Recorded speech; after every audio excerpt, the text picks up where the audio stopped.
What's the best training for being president? What kind of resume should you have if you want to become President of the United States? Now, if you're listening carefully, you'll notice that I changed the question slightly. I said, what's the best training for being president? And the other one's, what's the best resume? What's the best background for becoming president? So this is something useful and important to keep in mind. Because with the exception of those individuals who become president on the death of their predecessor, who are vice president and become president by virtue of the death of their predecessor, everybody's got to get elected president. And so getting elected president is a very different thing than being president, or to put it another way, the role of being a presidential candidate is a different thing than being president himself, herself one day.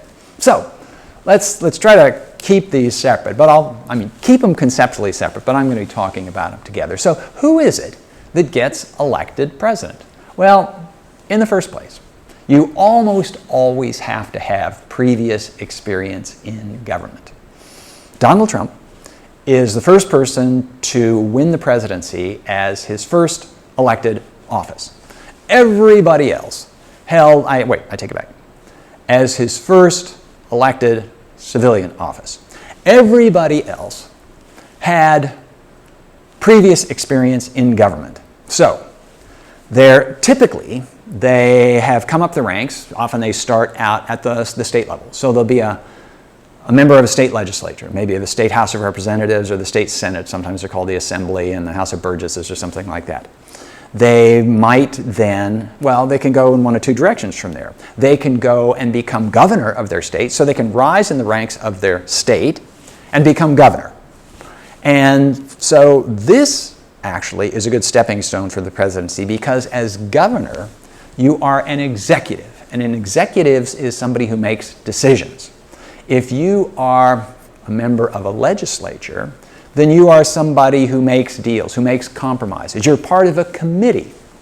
And anyway, so everybody becomes president so going up through estates.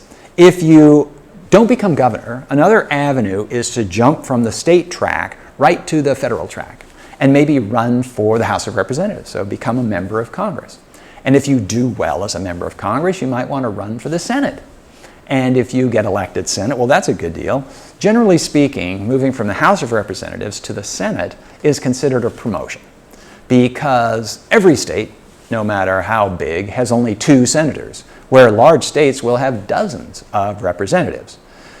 Furthermore, if you're a representative, you have to run for re-election every 2 years. If you're a senator, you only have to do it every 6 years. And it is fair to say that it is the rare elected official in American political life who likes to run campaigns.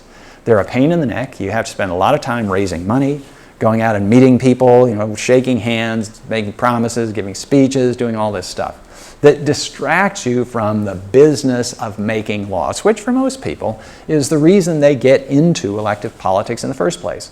The campaigning, the electioneering is something they put up with, but for most of them, it's not something they enjoy. So being a senator, you only have to do it a third as often as you have to do in the House of Representatives. So this is what you can do. You can get to the jumping off point for the presidency either by climbing the ladder straight through the states. So state government, maybe even start out as on a city council, school board, maybe you become a mayor. But you basically have to move up the political ladder.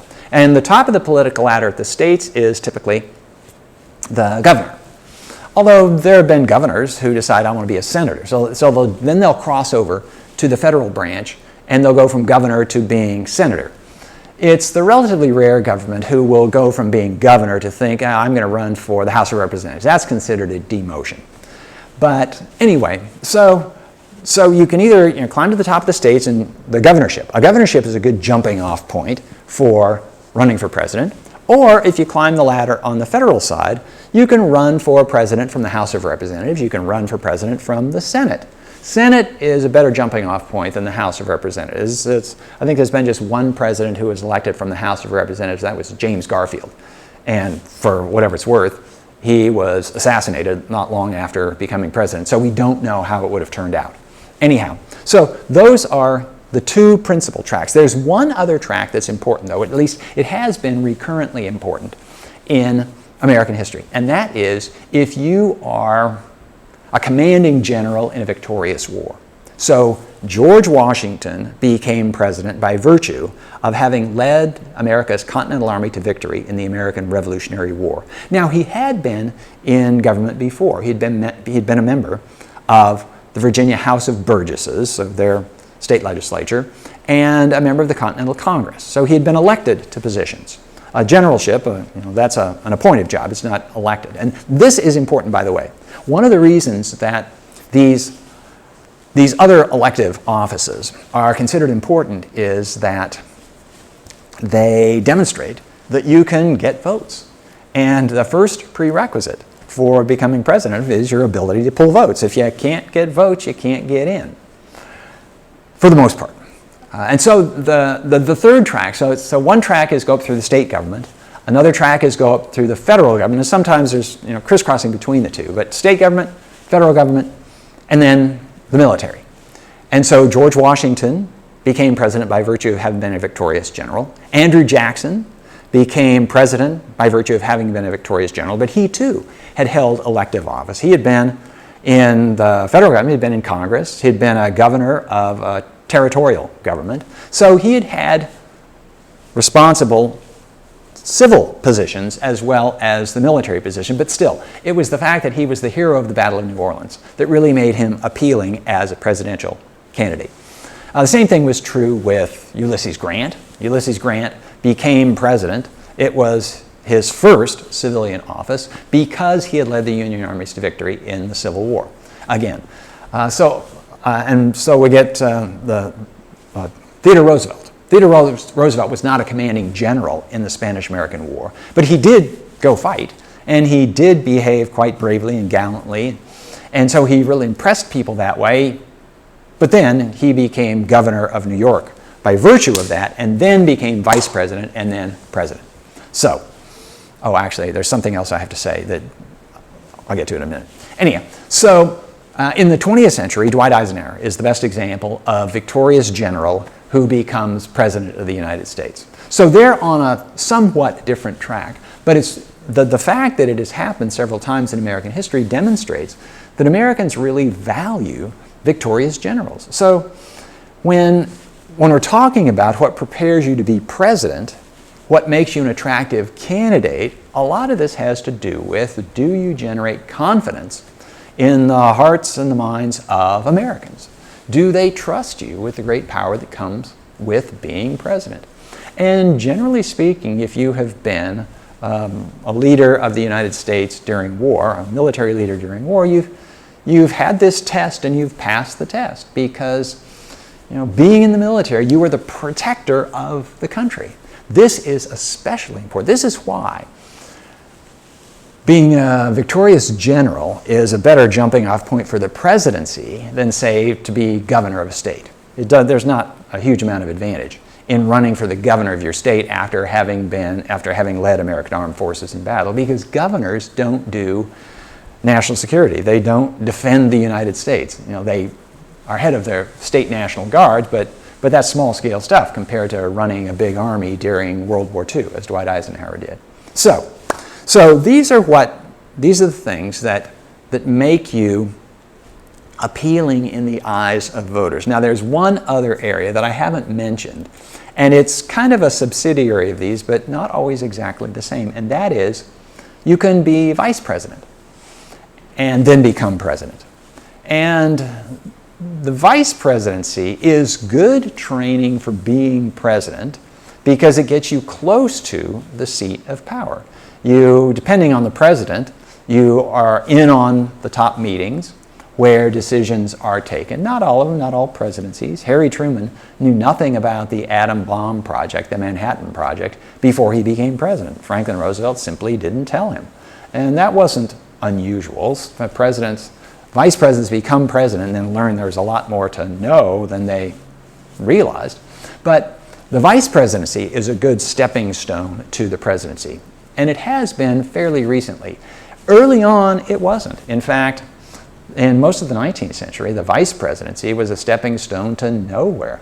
Theodore Roosevelt was placed in the vice presidency. His nomination to be vice president on the ticket, the 1900 ticket of William McKinley, was engineered by Roosevelt's enemies.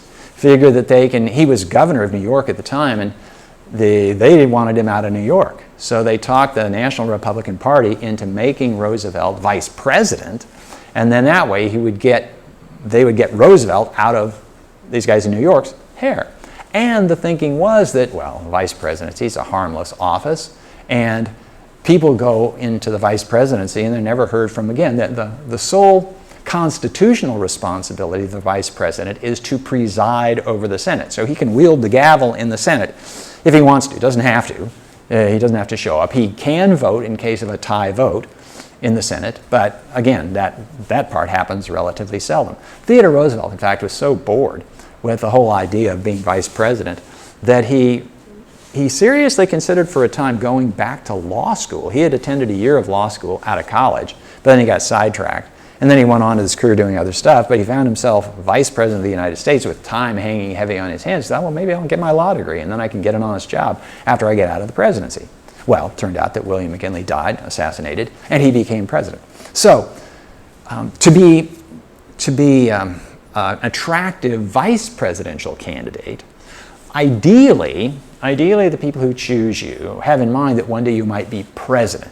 That's the ideal situation.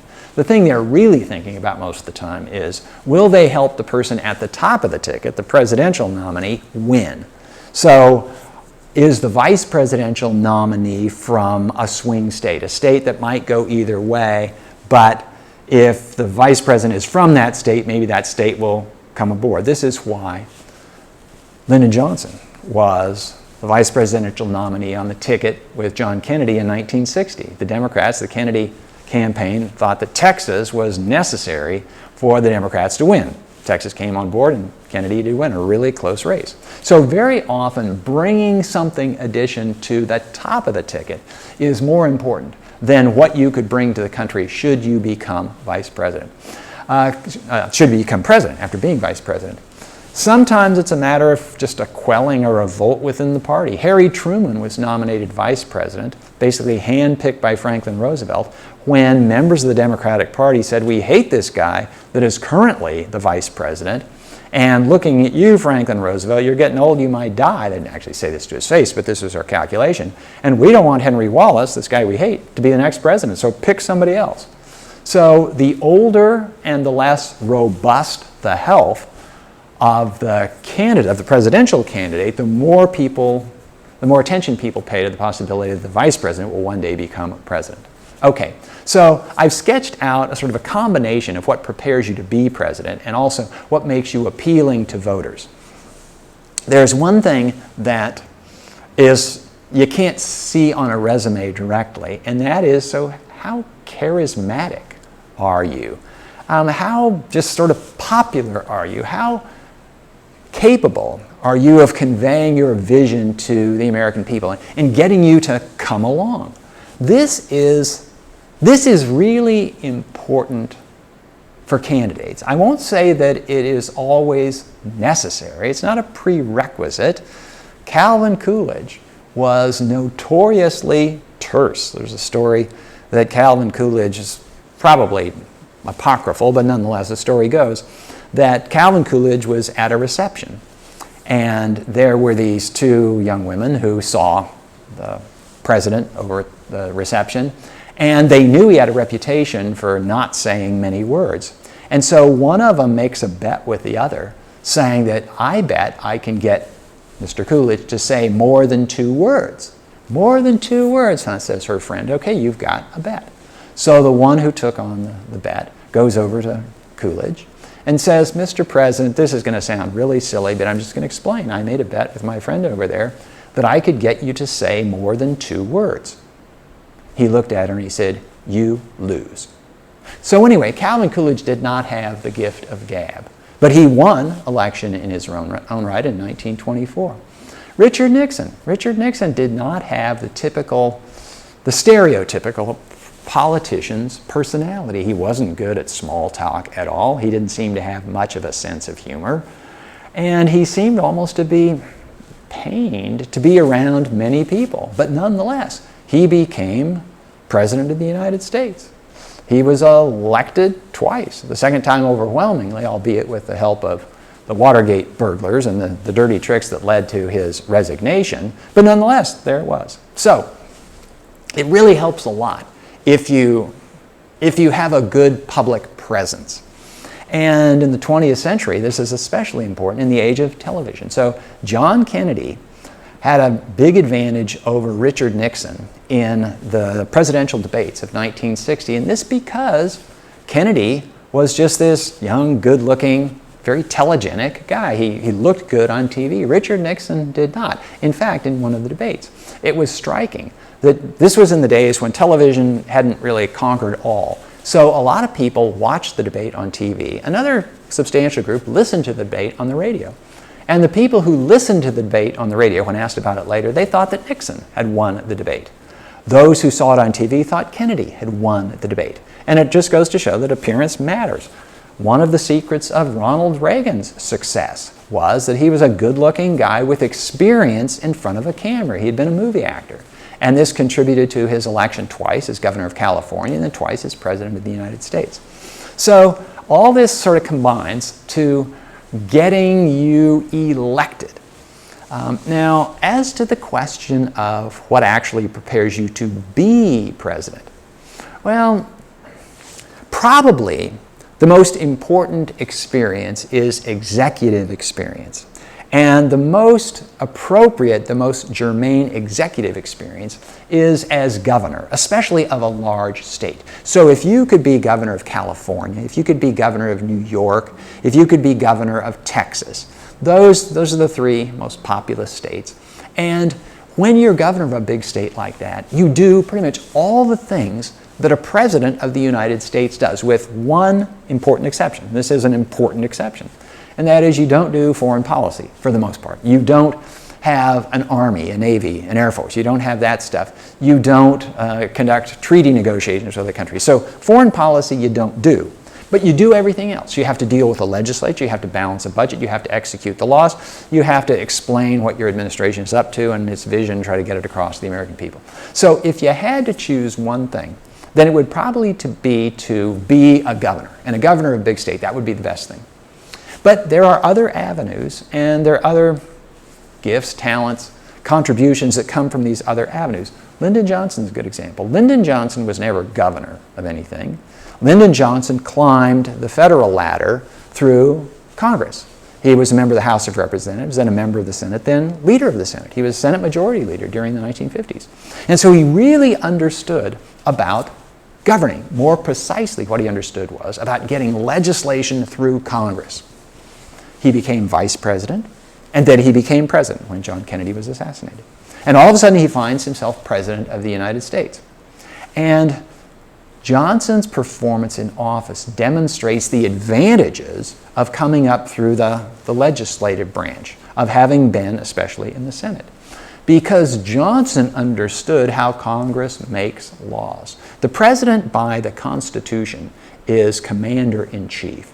But by practice, by the de facto development of the office, the president also can be legislator-in-chief, because the president can propose measures for Congress and it can help guide those measures through the House of Representatives and the Senate. And Johnson was the best at that of any president in history. Johnson was really good at getting legislation through Congress because he knew when you have to push, when you have to give, when you have to compromise. He could talk people into things. He could persuade, he could cajole, he could threaten. He also knew that as a legislator, you have to know when to give, that you're not going to get everything that you want. There's a temptation on the part of people who have been executives, the ones who make the decisions, not to compromise and to equate compromise with weakness of some sort. If you come up through the legislature, no, that's just the name of the game. That's the way stuff gets done. So Johnson was the most brilliant, the most successful legislator-in-chief the country has ever had. But he was definitely not the most effective commander-in-chief the country had. In fact, one can make the case that it was Johnson's very success and Johnson's preoccupation with domestic affairs that led him to go wrong in foreign affairs, especially regarding Vietnam, because he didn't realize that in war it's much more of a kind of yes or no thing. It's you don't split the difference and do it successfully. And what Johnson did was he adopted a policy in Vietnam that kept Vietnam quiet while he could deal with domestic stuff. So if he had been a governor, maybe in addition to that other stuff, then he would have understood that being executive is often a different sort of thing than being a legislator. But Johnson's presidency sort of shows the advantages and disadvantages of the different tracks to the presidency. But it depends on any number of things. It depends on the personality. It also depends on circumstances. So there's nothing that says, so if you want to be president of the United States, I can't say, check off this box, this box, this box. But just look at the way presidents have done it in the past. Pick one of those if it's plausible, if it suits your interests, if it suits your talents, go for it. And, one last thing. Boy, for nearly everybody, if you want to be president of the United States and you expect to succeed, you have to really want it, because it's a tough road to get there. There are a lot of people as ambitious, as talented as you who are trying for that job. You have to be willing to put up with a lot. This is one of the reasons that sometimes observers of the presidency despair, the people who run for office are the wrong people. The people we want in the job are the people who aren't going to run because they're not going to put up with that stuff. Well, that gets to the whole question of, so how does democracy work? Is there a better way of choosing presidents? Which, as a matter of fact, is going to be the subject of another video.